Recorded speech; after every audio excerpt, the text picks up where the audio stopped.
It's affected my kids. It's affecting the kids. It has affected everybody. I can't even film with them. Kelli really has a lot going on right now. And honestly, this situation looks heavier than what she's trying to show on camera. You can tell she's under pressure emotionally, financially, and mentally, while still trying to keep everything together in public. Opening another restaurant while going through a difficult divorce at the same time feels like way too much pressure for one person to handle. How was today? It was okay. A little slow, but okay. You think it's still slow? I did. Kitchen needs training. Service needs training. We definitely have to have a staff meeting with some training in there. I don't know. This has been an experience, a real experience here. Okay. My mom's role at both Nana's locations is the role that she's had for the last umpteen years of my life, and that's to do everything. Thank you for holding it down while I have, really just been going through. You have. I wouldn't trade places with you.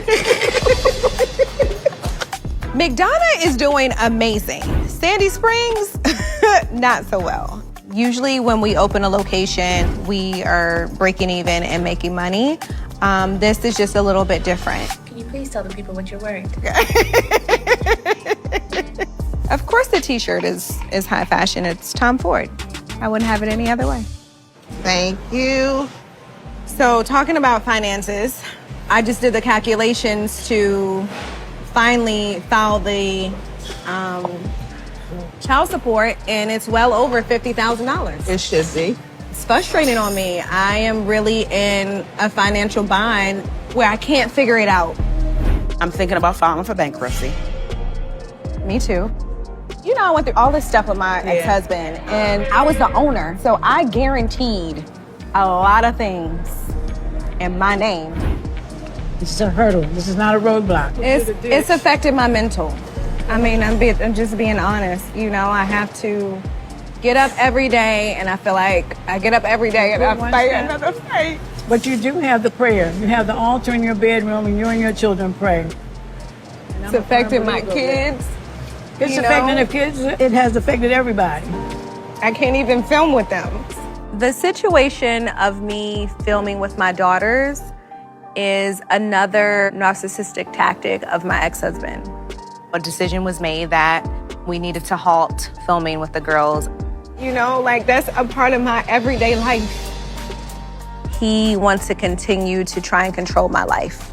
He wants me to be in a position where I have to depend on him, whether that is financially or with his say. I'm just in a space where I'm trying to continuously grow and evolve. And, I am dating someone. If you told me you were pregnant, I was going to fall out of the chair. Or you were dating someone? I mean, you know who it is. It's, I've seen people, Jarvis. but I don't know. Yes. Jarvis and I have been officially dating for a year. Jarvis is an alias. Yes, Jarvis is alias. Hold on. Yeah, hello. Babe, so where did the name Jarvis come from? I think we should call him Tony Stark because Tony Stark had big pockets. That's fine. Okay, Tony. We call you back, Tony. Jarvis has brought you joy, though. Jarvis has brought me a lot of joy.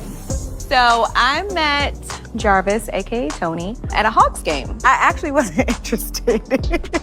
We just talked briefly and we exchanged numbers. Ever since then, Tony Starks has been doing his thing. Does he have a W-2 form? He does. I'm so happy. Stepped up. Nana! You know how I feel. A business already takes so much energy, money, and attention by itself. And then adding a divorce on top of that can completely drain somebody emotionally and financially. What also stood out is how Kelli keeps involving herself in conversations about Porsha, while her own personal life is clearly falling apart behind the scenes. It almost feels like she's redirecting attention away from her own struggles by focusing on somebody else's marriage and lifestyle. Meanwhile, Porsha seems completely unbothered and still moving like the face of the franchise, while Kelli is trying to keep her own situation from collapsing publicly. Another thing that made this situation awkward is seeing Kelli bring her children around while dealing with all this tension and drama. Sometimes reality TV can become messy enough already without kids being pulled into emotional situations they probably shouldn't even be around. There's already enough chaos happening with the divorce, the business stress, and the pressure of trying to maintain an image on television. The child support conversation also shocked a lot of people, because hearing numbers like $50,000 a month immediately explains why the divorce situation feels so intense and emotionally draining.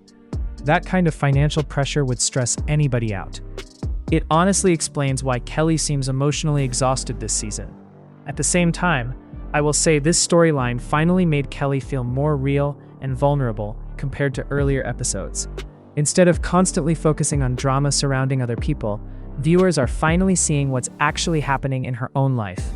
The problem is that the timing couldn't be worse, because everything seems to be crashing down all at once.